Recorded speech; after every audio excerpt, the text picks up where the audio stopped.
പേടിക്കയില്ല ഞാൻ മരണത്തെയും, മരണത്തെ ജയിച്ചവൻ കൂടെയുണ്ട്.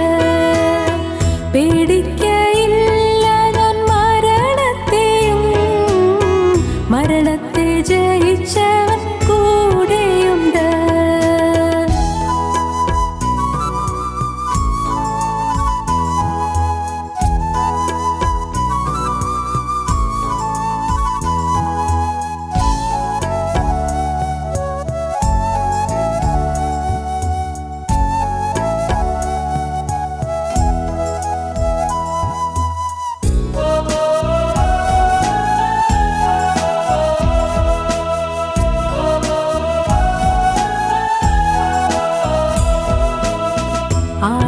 ആഴിയിന്നാഴത്തിൽ കൂടെയുണ്ട്, ആകാശമേഘങ്ങളിൽ കൂടെയുണ്ട്. ആഴിയിന്നാഴത്തിൽ കൂടെയുണ്ട്, ആകാശമേഘങ്ങളിൽ കൂടെയുണ്ട്. ആവശ്യനേരത്തിൻ കൂടെയുണ്ട്, ആശ്വാസദായകൻ കൂടെയുണ്ട്. ആവശ്യനേരത്തിൻ കൂടെയുണ്ട്, ആശ്വാസദായകൻ കൂടെയുണ്ട്.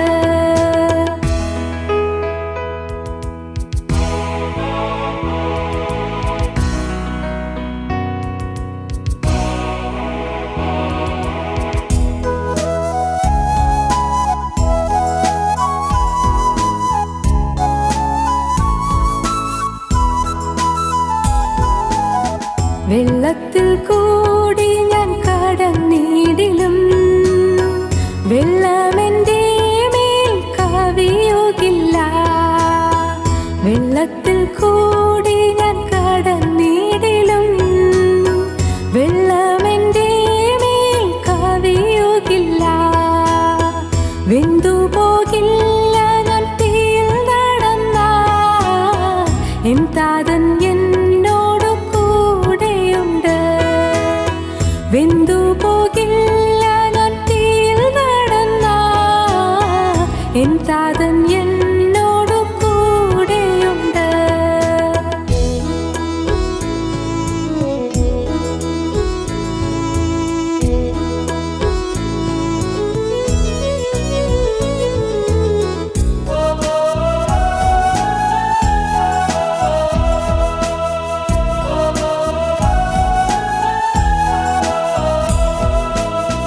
ബാഖായിൻ താഴ്വരെ കൂടെയുണ്ട്, യാക്കോബിൻ ദൈവം എൻ കൂടെയുണ്ട്. ബാഖായിൻ താഴ്വരെ കൂടെയുണ്ട്, യാക്കോബിൻ ദൈവം എൻ കൂടെയുണ്ട്. രോഗക്കിടക്കയിലും കൂടെയുണ്ട്, ലോകാന്ത്യത്തോളം എൻ കൂടെയുണ്ട്. രോഗക്കിടക്കയിലും കൂടെയുണ്ട്, ലോകാന്ത്യത്തോളം എൻ കൂടെയുണ്ട്. കൂടെയുണ്ടേശു എൻ കൂടെയുണ്ട്, കൂട്ടിനവൻ എന്നും കൂടെയുണ്ട്. കൂടെയുണ്ടേശു എൻ കൂടെയുണ്ട്, കൂട്ടിനവൻ എന്നും കൂടെയുണ്ട്. ഞങ്ങളോ ക്രൂശിക്കപ്പെട്ട ക്രിസ്തുവിനെ പ്രസംഗിക്കുന്നു. ദൈവ തിരുനാമത്തിന് മഹത്വം ഉണ്ടാകട്ടെ. മത്തായിയുടെ സുവിശേഷം 28-ാം അധ്യായം 18-ാം വാക്യം മുതൽ കർത്താവായ യേശു ക്രിസ്തു ഒടുവിലായതിൻ്റെ ശിഷ്യന്മാരോട് പറയുന്നതായ വാക്കുകൾ നമുക്ക് വായിക്കാൻ സാധിക്കും. യേശു അടുത്ത് ചെന്നു, സ്വർഗത്തിലും ഭൂമിയിലും സകല അധികാരവും എനിക്ക് നൽകപ്പെട്ടിരിക്കുന്നു. ആകയാൽ നിങ്ങൾ പുറപ്പെട്ട് പിതാവിൻ്റെയും പുത്രൻ്റെയും പരിശുദ്ധാത്മാവിൻ്റെയും നാമത്തിൽ സ്നാനം കഴിപ്പിച്ചും ഞാൻ നിങ്ങളോട് കൽപ്പിച്ചതൊക്കെയും പ്രമാണിപ്പാൻ തക്കവണ്ണം ഉപദേശിച്ചും കൊണ്ട് സകല ജാതികളെയും ശിഷ്യരാക്കിക്കൊള്ളുവീൻ. ഞാനോ ലോകാവസാനത്തോളം എല്ലാ നാളും നിങ്ങളോടുകൂടെ ഉണ്ട് എന്ന് പറഞ്ഞു. ഞാൻ നിങ്ങളോട് കൽപ്പിച്ചതൊക്കെയും പ്രമാണിപ്പാൻ തക്കവണ്ണം ഉപദേശിച്ചും കൊണ്ട് സകല ജാതികളെയും ശിഷ്യരാക്കിക്കൊള്ളുവീൻ. എന്നാൽ ഞാൻ നിങ്ങളോടുകൂടെ ഇരിക്കും ലോകാവസാനത്തോളം. സകല ജാതികളെയും ശിഷ്യരാക്കുവാനാണ് കർത്താവ് തൻ്റെ ശിഷ്യന്മാരെ പറഞ്ഞു വിടുന്നത്. തൻ്റെ ശിഷ്യന്മാരെ കർത്താവ് ഒടുവിലായി ഭരമേൽപ്പിച്ചത് നിങ്ങളെൻ്റെ സാക്ഷികൾ ആകണമെന്നാണ്. അപ്പോസ്തല പ്രവൃത്തികളുടെ പുസ്തകം 1-ാം അധ്യായത്തിൽ സ്വർഗാരോഹണത്തിന് തൊട്ടു മുൻപ് കർത്താവ് തൻ്റെ ശിഷ്യന്മാരായ 11 പേരോട് സംസാരിക്കുന്നത്, നിങ്ങൾ ഉയരത്തിൽ നിന്ന് ശക്തി പ്രാപിച്ചിട്ട് യെരൂശലേമിലും യഹൂദിലെല്ലായിടത്തും ശമരിയിലും ഭൂമിയുടെ അറ്റത്തോളവും എൻ്റെ സാക്ഷികളാകും എന്നാണ്. നിങ്ങളെൻ്റെ സാക്ഷികളാകണമെന്ന് കർത്താവ് ആഗ്രഹിച്ചു.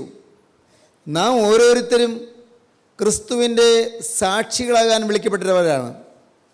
അപ്പോസ്തലനായ പത്രോസ് അതിൻ്റെ ആദ്യ ലേഖനത്തിൻ്റെ 1-ാം അധ്യായത്തിൽ പറയും, നിങ്ങളുടെ വിളിയും തിരഞ്ഞെടുപ്പും ഉറപ്പാക്കുവാൻ അധികം ശ്രമിപ്പീൻ. വിളിയും തിരഞ്ഞെടുപ്പും ഉറപ്പാക്കണം. സ്വർഗീയ വിളിക്ക് നാം ഓഹരിക്കാരാണ് എന്ന് അപ്പോസ്തലനായ പൗലോസ് എബ്രായ ക്രിസ്ത്യാനികളോട് ലേഖനം എഴുതിയപ്പോൾ പറഞ്ഞു. സ്വർഗീയ വിളിക്ക് ഓഹരിക്കാരാണ് നാം. സ്വർഗത്തിൻ്റെ വിളി നമുക്കുണ്ട്. നാം കർത്താവിൻ്റെ വേലക്കാരാകണമെന്ന്. നാം കർത്താവിൻ്റെ അനുയായികളാകണം, കർത്താവിൻ്റെ അനുകാരികളാകണം. പോരാ, നാം കർത്താവിൻ്റെ സാക്ഷികളാകണം. കർത്താവിൻ്റെ അനുയായി ആകണമെങ്കിൽ കർത്താവിൻ്റെ അനുകാരിയാകണം, കർത്താവിനെ അനുകരിക്കണം. കർത്താവിനെ അനുഗമിക്കണമെങ്കിൽ കർത്താവിനെ അനുകരിക്കണം. കർത്താവിനെ അനുഗമിക്കുകയും അനുകരിക്കുകയും ചെയ്യുന്നവർ കർത്താവിൻ്റെ സാക്ഷികളായി തീരും. നാം ക്രിസ്തുവിൻ്റെ സാക്ഷികളായി തീരണമെന്ന് കർത്താവ് ആഗ്രഹിച്ചു. ദാനിയേൽ പ്രവാചകൻ്റെ പുസ്തകത്തിൽ ഒടുവിലത്തെ അധ്യായത്തിൻ്റെ ആദ്യ ഭാഗത്ത് ദാനിയേൽ പ്രവാചകനോട് ദൈവത്തിൻ്റെ പരിശുദ്ധാത്മാവ് പറയുന്നത്, ബുദ്ധിമാന്മാർ ആകാശമണ്ഡലത്തിൻ്റെ പ്രഭ പോലെയും പലരെയും നീതിയിലേക്ക് തിരിക്കുന്നവർ നക്ഷത്രങ്ങളെപ്പോലെയും പ്രകാശിക്കുമെന്നാണ്. പലരെയും നീതിയിലേക്ക് തിരിക്കുക, അതായിരുന്നു ദാനിയേൽ പ്രവാചകൻ്റെ പ്രൊഫഷൻ, ദാനിയേൽ പ്രവാചകൻ്റെ ഉദ്യോഗം, ദാനിയേൽ പ്രവാചകൻ്റെ തൊഴിൽ. പലരെയും നീതിയിലേക്ക് തിരിക്കുക. ക്രിസ്തുവിന് സാക്ഷിയായാൽ മാത്രമേ നമുക്ക് മറ്റുള്ളവരെ ദൈവനീതിയിലേക്ക് തിരിക്കാൻ സാധിക്കുകയുള്ളൂ. ലോകത്തിൻ്റെ നീതിയല്ല ദൈവത്തിൻ്റെ നീതി, മനുഷ്യരുടെ വഴിയല്ല ദൈവത്തിൻ്റെ വഴി, മനുഷ്യരുടെ വിചാരങ്ങളല്ല ദൈവത്തിൻ്റെ വിചാരങ്ങൾ. ദൈവത്തിൻ്റെ വഴിയിലേക്കും ദൈവത്തിൻ്റെ ആലോചനയിലേക്കും ദൈവത്തിൻ്റെ നീതിയിലേക്കും നാം തിരിഞ്ഞാൽ മാത്രമേ മറ്റുള്ളവരെ ദൈവനീതിയിലേക്ക് തിരിക്കാൻ സാധിക്കുകയുള്ളൂ. ദൈവത്തിൻ്റെ നീതിയിലേക്ക്, സ്വർഗത്തിൻ്റെ നീതിയിലേക്ക്, സ്വർഗീയ മഹത്വത്തിൻ്റെ ശുശ്രൂഷയാണ് ജീവനുള്ള ക്രിസ്തു നമ്മെ ഭരമേൽപ്പിച്ചിരിക്കുന്നത്. ഞാൻ വളരെ മനോഹരമായ ഒരു കവിത വായിച്ചത് ഓർക്കുന്നു. ആ കവിതയുടെ ആശയം ഏതാണ്ട് ഒരാശയം പറയാം. യേശുക്രിസ്തു അങ്ങ് സ്വർഗാരോഹണം ചെയ്ത് ഉയരത്തിലേക്ക് സ്വർഗമഹിമയിലേക്ക് കടന്നു ചെല്ലുന്നതിനെക്കുറിച്ചുള്ളൊരു ഭാവനയാണ്. അങ്ങനെയല്ല, അതൊരു ഭാവന തന്നെയാണ്. അങ്ങനെ നടന്നോ എന്നോ നടന്നില്ല എന്നോ ഒന്നും പറയാൻ ആർക്കും അവകാശമില്ല. പക്ഷേ കവിയുടെ മനസ്സിൽ മുളയെടുത്ത ഒരു നല്ല സുന്ദരമായ ഭാവന, ക്രിസ്തു സ്വർഗാരോഹണം ചെയ്ത് സ്വർഗീയ തേജസ്സിലേക്ക് കടന്നു ചെല്ലുകയാണ്. നിത്യരാജാധിരാജനായ ക്രിസ്തുവിൻ്റെ തിരുവാഗമനത്തിൽ സ്വർഗമെല്ലാം അത്യന്തം ആനന്ദം കൊണ്ടു. ആഹ്ലാദ പരവശരായി സ്വർഗീയ സേനകൾ ക്രിസ്തുവിനെ എതിരേൽക്കുന്നു. ആ മാലാഖമാർ യേശുക്രിസ്തുവിനെ എതിരേറ്റുകൊണ്ട് കർത്താവിൻ്റെ പാദപീഠത്തിൽ എല്ലാവരും വണങ്ങുന്നു. മാലാഖമാരുടെ വൃന്ദം വണങ്ങി അല്പം കഴിഞ്ഞ് ഒരു മാലാഖ നിവർന്ന ക്രിസ്തുവിനോട് ചോദിക്കുന്നു, ഗുരു നാഥ, അങ്ങ് ഭൂമിയിലേക്ക് പോയിട്ട് തിരുവവതാരത്തിൻ്റെ മഹത്വകരമായ പ്രവൃത്തിയെല്ലാം പൂർത്തീകരിച്ചിട്ട് തന്നെയോ വരുന്നത്? ക്രിസ്തുവളുടെ സന്തോഷത്തോടെ പ്രസന്നവദനായി പറഞ്ഞു, അതെ, ഞാൻ ക്രൂശിന്മേൽ കിടന്ന് പറഞ്ഞ വചനം എല്ലാം നിവൃത്തിയായി എന്നാണ്. നിവൃത്തിയായി, ഇറ്റ് ഈസ് ഫിനിഷ്ഡ്, അത് പൂർത്തീകരിച്ചു എന്നാണ്. ഞാൻ നിവൃത്തിയാക്കിയിട്ടാണ് വരുന്നത്. വീണ്ടും മാലാഖ ചോദിച്ചു, കൂപ്പയ്യോടെ നിന്നുകൊണ്ട് വിറയലോട് ചോദിച്ചു, കർത്താവേ ക്ഷമിക്കണമേ, ഞാനൊന്ന് ചോദിച്ചു കൊള്ളട്ടെ, അങ്ങ് രക്ഷയുടെ വേല, രക്ഷണ്യ പ്രവൃത്തി എല്ലാം തികച്ചു എന്നല്ലോ പറഞ്ഞത്. എന്നാൽ ഇനി അത് ആര് തുടർന്ന് ഭൂമിയിൽ ചെയ്യും? അത് ഞാൻ ഭൂമിയിൽ നിന്ന് പോരുന്നതിന് മുൻപ് എൻ്റെ ശിഷ്യന്മാരെ ഫലമേൽപ്പിച്ചിട്ടുണ്ട്. എൻ്റെ ശിഷ്യന്മാർ അവർ എൻ്റെ വാക്ക് കേട്ട് അവർ വളരെ സന്തോഷത്തോടെ യെരൂശലേം വിട്ട് പോയിരിക്കുകയാണ്. അവർ എൻ്റെ വേലക്കാരാകാൻ തീരുമാനമെടുത്ത് പോയിരിക്കുകയാണ്. കർത്താവിൽ നിന്നുള്ള പ്രസന്നതയോടാണ് പറഞ്ഞത്. ഉടനെ മാലാഖ ചോദിച്ചു, ക്ഷമിക്കണം കർത്താവെ, ഒന്നുകൂടി ചോദിച്ചു കൊള്ളട്ടെ, അവിടുത്തെ ശിഷ്യന്മാരെന്ന് പറയുന്നത് ഈ കണ്ട വേല നിവർത്തിക്കാൻ തക്കവണ്ണം കരുത്തുള്ളവരാണോ? അവർ വിദ്യാസമ്പന്നരാണോ? അവർ പാണ്ഡിത്യമുള്ളവരാണോ? അവർക്ക് വല്ല കഴിവുമുണ്ടോ? കർത്താവ് പറഞ്ഞു, സന്തോഷത്തോടെ തന്നെ പറഞ്ഞു, നല്ല ധൈര്യത്തോടെ പറഞ്ഞു, എനിക്കറിയാം, ഞാൻ അറിയുന്നുണ്ട്. അവരിൽ ചിലർ മുക്കുവന്മാരായിരുന്നു, ചിലർ ദ്രവ്യാഗ്രഹികളായിരുന്നു, ചുങ്കക്കാരായിരുന്നു, അവരിൽ ചിലർ കോപിഷ്ഠരായിരുന്നു. എന്നാൽ അവരെൻ്റെ പിന്നാലെ വന്നപ്പോൾ അവരിലേക്ക് ദൈവത്തിൻ്റെ പരിശുദ്ധാത്മാവ് വന്ന് അവർക്ക് വലിയ അത്ഭുത ശക്തി ലഭിച്ചു. പരിശുദ്ധാത്മാവിൻ്റെ ശക്തിയും കൃപയും അവർക്ക് ലഭിച്ചു. അവർ എൻ്റെ വേല തീർപ്പാൻ ശക്തരാണ്, പ്രാപ്തരാണ്. മാലാഖ കുറച്ചു നേരം മിണ്ടാതിരുന്നു. സ്വർഗം സന്തോഷം കൊണ്ട് ആർപ്പുവിളിയുണ്ടായി, മുഖരിതമായി.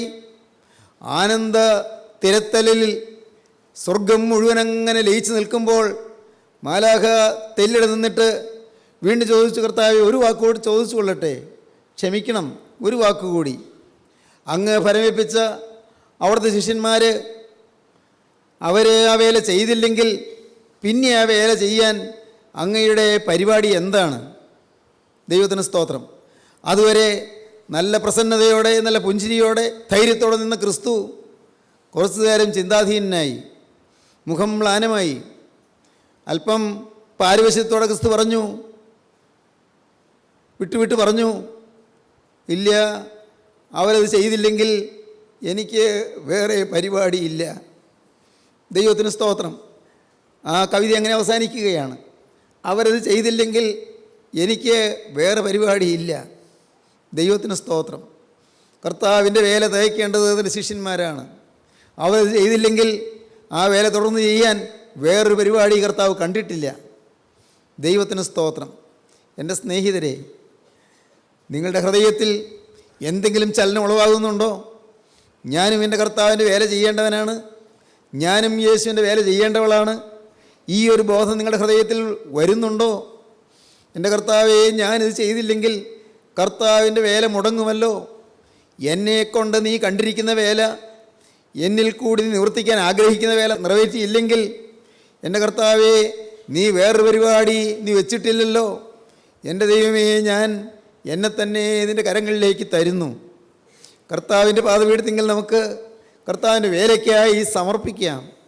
കർത്താവിനോട് നമുക്ക് വാക്ക് പറയാം, കർത്താവേ, നിൻ്റെ വേലക്കാരനായി നിൽപ്പാൻ ഞാൻ അതിയായി കൊതിക്കുന്നു, നിൻ്റെ ദാസനായി നിൽപ്പാൻ ഞാൻ അതിയായി ആഗ്രഹിക്കുന്നു, നിനക്ക് വേണ്ടി എന്നെ തന്നെ മറന്ന് ഓടുവാൻ ഞാൻ അതിയായി ആഗ്രഹിക്കുന്നു. ദൈവത്തിന് സ്തോത്രം. ഒരു മനോഹരമായ സംഭവം ഞാൻ വായിച്ചു. ആ സംഭവം ഇങ്ങനെയാണ്, വളരെ മനോഹരമായൊരു സംഭവമാണ്. ഡേവിഡ് ലിവിങ്സ്റ്റൺ, അദ്ദേഹം ഒരിക്കൽ ഒരു വാക്യം എഴുതി വച്ചിരിക്കുന്നത് കണ്ടു. ആ വാക്യം എങ്ങനെയാണ്? റോബർട്ട് മോഫറ്റ് എഴുതിയ ഒരു വാക്യം. അന്ന് ലിവിങ്സ്റ്റൺ തീരെ ചെറുപ്പമാണ്. From where I stand I can see the smoke of 10,000 African villages that have never heard of Christ. അതാണ് വായിച്ച വാക്യം. ഞാൻ നിൽക്കുന്നിടത്ത് നിന്നുകൊണ്ട് ഞാൻ കാണുന്നു, റോബർട്ട് മോഫറ്റ് എഴുതിയിരിക്കുകയാണ്, ഞാൻ നിൽക്കുന്നിടത്ത് നിന്നുകൊണ്ട് ഞാൻ കാണുന്നു ആഫ്രിക്കയുടെ കുഗ്രാമങ്ങൾ, 10,000-കണക്കിന് കുഗ്രാമങ്ങൾ, യേശുക്രിസ്തുവിനെക്കുറിച്ച് കേട്ടിട്ട് പോലുമില്ലാത്ത 10,000-കണക്കിന് കുഗ്രാമങ്ങൾ, അത് സങ്കടത്തിൻ്റെയും വ്യസനത്തിൻ്റെയും അന്ധതയുടെയും പുകപടലം ഉയർത്തിക്കൊണ്ട് നിൽക്കുന്നത് ഞാൻ കാണുന്നു എന്ന്. ഈ വാക്യം വായിച്ചപ്പോൾ അന്ന് ലിവിങ്സ്റ്റൻ്റെ ഹൃദയത്തിൽ പെട്ടെന്നൊരു കൊള്ളിയാൻ മിന്നി. ഉള്ളിലൂടെ ഒരു വലിയ ചൈതന്യം കടന്നുപോയി. ലിവിങ്സ്റ്റൺ അതുമൂലം അദ്ദേഹം 11,000 മൈലുകൾ അദ്ദേഹം കാൽനടയായി സഞ്ചരിച്ചു. ഒറ്റ ദിവസം കൊണ്ടല്ല, വർഷങ്ങൾ കൊണ്ട് 11,000 മൈലുകൾ സഞ്ചരിച്ചു. അദ്ദേഹം ആഫ്രിക്കയിലേക്ക് പോയി, ഇംഗ്ലണ്ടിൽ നിന്ന് ആഫ്രിക്കയിലേക്ക് പോയി. ആഫ്രിക്കയുടെ ഗ്രാമങ്ങളിൽ അദ്ദേഹം സന്ദർശിച്ചു. ആഫ്രിക്കയുടെ ഗ്രാമങ്ങൾ സന്ദർശിക്കുമ്പോൾ വലിയ കേടുകൾ അദ്ദേഹത്തിനുണ്ടായി. കോങ്കോ നദീതടങ്ങളിലും ആഫ്രിക്കയുടെ കിരാതന്മാർ പാർക്കുന്ന ഇടങ്ങളിലുമെല്ലാം അദ്ദേഹം സഞ്ചരിച്ചു. അദ്ദേഹം ഗ്രാമങ്ങളിൽ നിന്ന് ഗ്രാമങ്ങളിലേക്ക് പോകുമ്പോൾ വനപ്രദേശങ്ങളിൽ കൂടി കടക്കേണ്ടി വന്നു. വനപ്രദേശങ്ങളിൽ കൂടി പോകുമ്പോൾ അദ്ദേഹത്തിന് കൊടിയ പീഡകളും ഉപദ്രവങ്ങളും ആപത്തുകളും ഉണ്ടായി. അതിനെല്ലാം അതിജീവിച്ച് ഡേവിഡ് ലിവിങ്സ്റ്റൺ ഇംഗ്ലണ്ടിൽ വളരെ സുഖമായി കഴിയാമായിരുന്ന മനുഷ്യൻ, വളരെ ഉന്നത കുടുംബത്തിൽ പിറന്ന മനുഷ്യൻ, അദ്ദേഹം ആഫ്രിക്കയുടെ മണ്ണ് ചവിട്ടി നടന്ന് കർത്താവായ യേശുവിനെ ആ ജനത്തിന് കൊടുത്തു. ആ കിരാതന്മാരായ ആളുകൾക്ക്, നരഭോജികളായ ആളുകൾക്ക്, മനുഷ്യമാംസം പച്ചനെ തിന്നുന്ന ആളുകൾക്ക് യേശുവിനെ കാണിച്ചു കൊടുത്തു. ലിവിങ്സ്റ്റന് സഹായിയായി സുവിശേഷ വേലയിൽ തൽപരത്വത്തോടെ സ്റ്റാൻലി എന്ന് പറയുന്ന യുവാവ് ഉണ്ടായിരുന്നു. ഒരവസരത്തിൽ ലിവിങ്സ്റ്റണും സ്റ്റാൻലിയും ഒരു ഗ്രാമം സന്ദർശിച്ച് തിരികെ പോരുന്നത് അതൊരു വനപ്രദേശത്തു കൂടിയായിരുന്നു. ഒരു സിംഹം ചാടിക്കടിച്ചു. ലിവിങ്സ്റ്റൻ്റെ ഇടത്തെ തോളിൽ ആ സിംഹം കടിച്ച് തോള് പറഞ്ഞു തൂങ്ങി. നിശേഷം വിട്ടുപോയില്ല. ആ തോൾ പറഞ്ഞു തൂങ്ങി. ഇതോടെ ലിവിങ്സ്റ്റൺ താഴെ വീണു, ബോധരഹിതനായി. സ്റ്റാൻലി ഉടനെ തോക്കെടുത്ത് സിംഹത്തെ വെടിവെച്ചു. സിംഹം ചത്തുമലച്ചു. പക്ഷേ ലിവിങ്സ്റ്റൺ ബോധരഹിതനായി കിടക്കുകയാണ്. ചോര തളം കെട്ടുകയാണ്. ലിവിങ്സ്റ്റനെ വാരിയെടുത്ത്, ബോധരഹിതനായ ആ ദൈവദാസനെ വാരിയെടുത്തുകൊണ്ട് സ്റ്റാൻലി വേച്ച് പ്രാഞ്ചി നടന്ന് ആ കുടിലെത്തി, ഗ്രാമത്തിലെ കുടിലെത്തി. അവിടെ വെറും തറയിൽ കിടത്തി. സ്റ്റാൻലി നോക്കി നിന്നു. ഞാനിങ്ങനെയാണ് വായിച്ചത്. സ്റ്റാൻലി നോക്കി നിന്നു. ലിവിങ്സ്റ്റൻ്റെ ശരീരം ഏതാണ്ട് ചേതനേറ്റ് പോയതുപോലെ തോന്നി. സ്റ്റാൻലി നോക്കി. ലിവിങ്സ്റ്റൺ കണ്ണടച്ച് ബോധരഹിതനായി കിടക്കുകയാണ്. ചോര വാർന്നു പോകുന്നു നിന്നു. പക്ഷേ ബോധം തെളിയുന്നില്ല. സ്റ്റാൻലിയുടെ കണ്ണുനീര് ധാരാളമായി ഒഴുക്കിക്കൊണ്ട് സ്റ്റാൻലിയെ അവിടെ നോക്കി നിന്നു. കുറച്ചു നേരം കഴിഞ്ഞപ്പോൾ ഭാഗ്യം, ലിവിങ്സ്റ്റൺ കണ്ണു തുറന്നു. മുഖത്തൊരു ചെറിയ പുഞ്ചിരി. ലിവിങ്സ്റ്റൺ സ്റ്റാൻലിയോട് പറഞ്ഞു, ഇങ്ങനെയാണ് പറഞ്ഞത്: ഭയപ്പെടേണ്ട, ഞാൻ ആദ്യനും അന്തിനുമാകുന്നു. ഞാൻ മരിച്ചവനായിരുന്നു, ഞാൻ എന്നേക്കും ജീവിച്ചിരിക്കുന്നു. മരണത്തിൻ്റെയും പാതാളത്തിൻ്റെയും താക്കോൽ എൻ്റെ കൈവശമുണ്ട്. വെളിപ്പാട് പുസ്തകം 1-ാം അധ്യായത്തിൽ കർത്താവായ യേശുക്രിസ്തു പറഞ്ഞതായ വാക്ക്, തൻ്റെ ശിഷ്യനോട് പറഞ്ഞ വാക്ക്, അതാണ് ലിവിങ്സ്റ്റൺ അപ്പോൾ ഉച്ചരിച്ചത്. ഭയപ്പെടേണ്ട, ഞാൻ ആദ്യനും അന്തിനുമാകുന്നു. ഞാൻ മരിച്ചവനായിരുന്നു, ഞാൻ എന്നേക്കും ജീവിച്ചിരിക്കുന്നു. മരണത്തിൻ്റെയും പാതാളത്തിൻ്റെയും താക്കോൽ എൻ്റെ കൈവശമുണ്ട്. സ്റ്റാൻലി കുറേ നേരം കഴിഞ്ഞു. ലിവിങ്സ്റ്റനെ പിന്നെയും ശുശ്രൂഷിച്ചു. പ്രിയപ്പെട്ടവരെ, അന്നൊന്നും ലിവിങ്സ്റ്റൺ മരിച്ചില്ല. കാലങ്ങൾ കഴിഞ്ഞു. ലിവിങ്സ്റ്റൺ അദ്ദേഹം അവിടെ ഒരു ദിവസം കാണപ്പെട്ടു. ഇങ്ങനെയാണ് കണ്ടത്. ഞാൻ വായിച്ചത് ഇങ്ങനെയാണ്: on May 1st, 1873, he was found dead on his knees in a dilapidated hut in an obscure African village. ആഫ്രിക്കയിലെ ഒരു കുഗ്രാമത്തിൽ വളരെ മോശമായ സ്ഥിതിയിലുള്ള ഒരു കുടിലിൽ ലിവിങ്സ്റ്റൺ മുട്ടുമേൽ നിൽക്കുന്നവനായിരിക്കുമ്പോൾ തന്നെ ലിവിങ്സ്റ്റൺ മരിച്ച് അങ്ങനെ കാണപ്പെട്ടു. അത് 1873 മെയ് മാസം 1-ാം തീയതിയാണ്. ദൈവത്തിന് സ്തോത്രം. ഞാൻ പിന്നെയും വായിച്ചു. ആ ഡെഡ് ബോഡി ആഫ്രിക്കയിൽ അടക്കിയില്ല. ഇംഗ്ലണ്ടിൽ നിന്ന് അത് ആളുകൾ വന്നു. ലിവിങ്സ്റ്റൺ ഡെഡ് ബോഡി ഇംഗ്ലണ്ടിലേക്ക് കൊണ്ടുപോയി. ആ സുപ്രസിദ്ധമായ കത്തീഡ്രലിൻ്റെ സെമിത്തേരിയിൽ ലിവിങ്സ്റ്റൻ്റെ ഡെഡ് ബോഡി അത് അടക്കുന്ന സമയത്ത് അന്ന് അവിടെ ഇംഗ്ലണ്ടിലെ ഏറ്റവും പ്രസിദ്ധനായ ഭരണാധികാരിയായിരുന്ന വ്യക്തി അവിടെ നിന്നുകൊണ്ട് വിതുമ്പി കരഞ്ഞു. അദ്ദേഹം കരഞ്ഞുകൊണ്ട് നിൽക്കുന്നത് കണ്ട് അദ്ദേഹത്തിൻ്റെ സഹപ്രവർത്തകൻ അദ്ദേഹത്തോട് ആ ശവസംസ്കാരം കഴിഞ്ഞ് തിരിച്ചു പോരുമ്പോൾ ചോദിച്ചു, അങ്ങക്ക് ലിവിങ്സ്റ്റണുമായിട്ട് ഇത്രയും അടുത്ത പരിചയമായിരുന്നോ? ഇത്രയും വലിയ ബന്ധമായിരുന്നോ? ഇത്രയും വലിയ ഇൻറ്റിമസി ആയിരുന്നോ എന്ന് ചോദിച്ചു.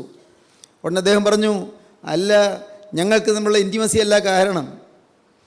ഞാൻ ഈ രാജ്യത്തെ ഭരണാധികാരിയാണ്, സൂര്യനസ്തമിക്കാത്ത ബ്രിട്ടീഷ് സാമ്രാജ്യത്തിൻ്റെ ഭരണാധികാരിയാണ്. എന്നാൽ ഈ ലിവിങ്സ്റ്റൺ ഒന്നുമില്ലാത്തവനെ പോലെ കൊച്ചുകുടിലിൽ ചെറ്റക്കുടിലിൽ പാർത്തുകൊണ്ട് ക്രിസ്തുവിന് സുവിശേഷം പ്രസംഗിച്ചു. ഈ ലിവിങ്സ്റ്റണുള്ള ഭാഗ്യം, നിത്യതയിലെ ഭാഗ്യം എനിക്കില്ലല്ലോ എന്നോർത്താണ് ഞാൻ കരഞ്ഞത്. ദൈവത്തിന് സ്തോത്രം. ദൈവത്തിൻ്റെ വേലക്കാർക്ക് പദവിയുണ്ട്. ദൈവത്തിൻ്റെ വേലക്കാർക്ക് വലിയ ഭാഗ്യപദവിയുണ്ട്.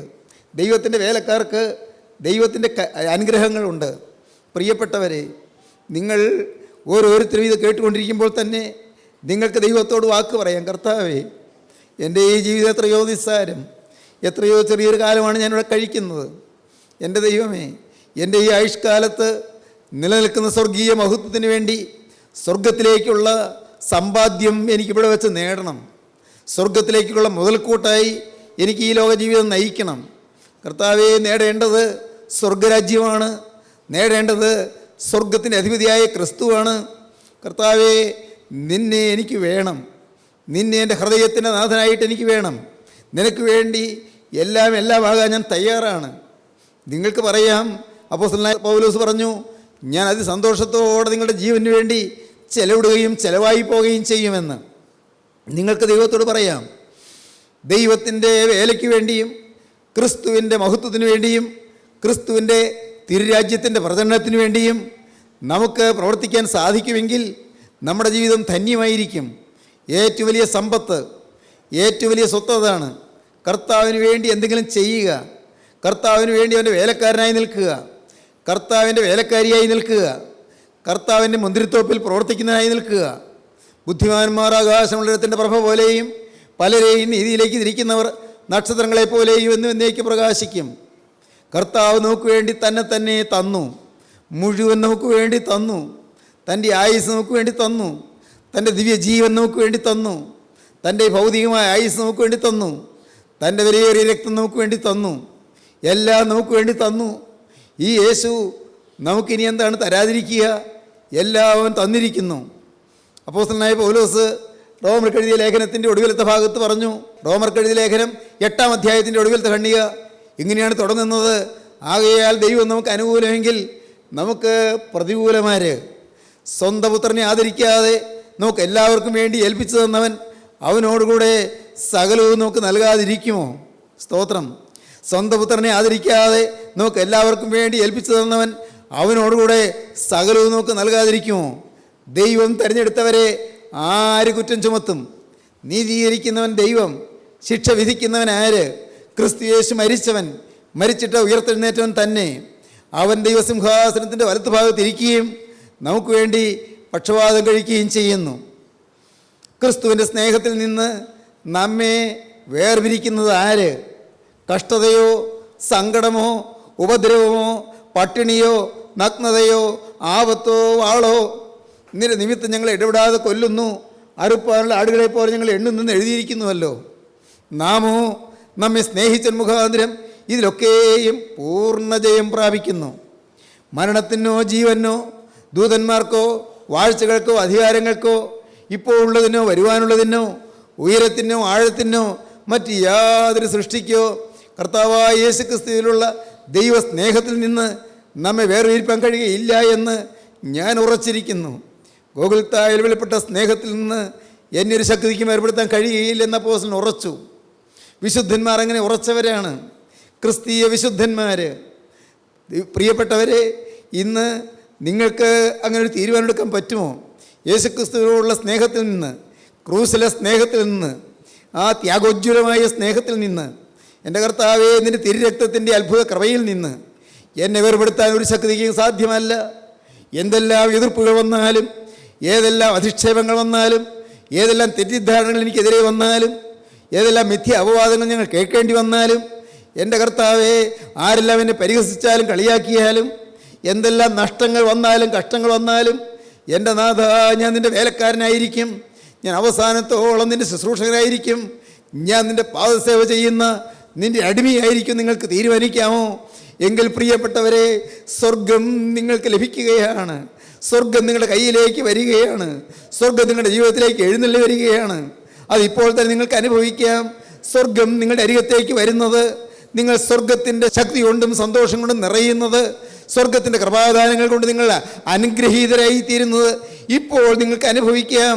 ക്രിസ്തു നിങ്ങളെ തലോടട്ടെ, ക്രിസ്തു നിങ്ങളെ തഴുകട്ടെ, ക്രിസ്തു നിങ്ങളെ അനുഗ്രഹിക്കട്ടെ, ക്രിസ്തു നിങ്ങളുടെ പാപക്കറകൾ കഴുകട്ടെ, ക്രിസ്തുവിൻ്റെ തിരുരക്തം നിങ്ങളുടെ ശാപങ്ങൾ മാറ്റട്ടെ, ക്രിസ്തുവിൻ്റെ ക്രൂസിലെ തിരുബലി നിങ്ങൾക്ക് സ്വർഗീയ ഉദ്യാനത്തിലേക്കുള്ള പ്രവേശനത്തിന് കവാടമായി മാറട്ടെ, ക്രിസ്തു നിങ്ങളെ അനുഗ്രഹിക്കട്ടെ, ക്രിസ്തുവിൻ്റെ കൃപ നിങ്ങളുടെ മേൽ ഈ പെരുകെ ചൊരിയട്ടെ, യേശു ക്രിസ്തു നിങ്ങളെ അനുഗ്രഹിച്ച് കൃപയുടെ മഹത്വത്തിലേക്ക് നിങ്ങൾ കൈക്കൊള്ളട്ടെ, യേശുവിൻ്റെ രണ്ടാമത്തെ വരവിന് വേണ്ടി നിങ്ങൾ ഒരുക്കട്ടെ. നമുക്ക് പ്രാർത്ഥിക്കാം. കാരുണ്യവാനായ ഞങ്ങളുടെ സ്വർഗീയ പിതാവേ, ഈ നല്ല സമയത്തിനായി ഞങ്ങൾ നിന്നെ സ്തുതിക്കുന്നു. അവിടെ തിരുവചനം കേട്ട് ഈ ഇതിൻ്റെ ജനത്തെ അവിടുന്ന് അനുഗ്രഹിക്കണമേ. നിന്റെ മക്കളുടെ മേലെടുത്ത കരം വെക്കണമേ. എല്ലാവരും യേശുവിനെ സ്നേഹിക്കുന്നവരായി തീരുവാൻ, ആ സ്നേഹത്തിൽ കത്തുന്നവരായി തീരുവാൻ, സ്നേഹത്തിൻ്റെ ജ്വാലയിൽ എരിയുന്നവരായി തീരുവാൻ കർത്താവെ ഇടയാക്കണമേ എന്ന് പ്രാർത്ഥിക്കുന്നു. കർത്താവെ, ആ സ്നേഹം ഹൃദയത്തിൽ നിറയുമ്പോൾ പാപം മാറിപ്പോകും നിങ്ങൾ അറിയുന്നു. ആ സ്നേഹം ഞങ്ങളുടെ ജീവിതത്തിൽ സ്വാധീനിക്കുമ്പോൾ ഞങ്ങളുടെ ശാപങ്ങളും ഞങ്ങളുടെ ബന്ധനങ്ങളും അഴിഞ്ഞു പോകും നിങ്ങൾ വിശ്വസിക്കുന്നു. കർത്താവെ, നിന്റെ മക്കളെ അനുഗ്രഹിച്ച് ഇപ്പോൾ സമാധാനത്തോടെ ശാന്തിയോടെ എഴുന്നേൽപ്പിക്കണമേ. തിരുനാമം മഹത്വപ്പെടുത്തണമേ.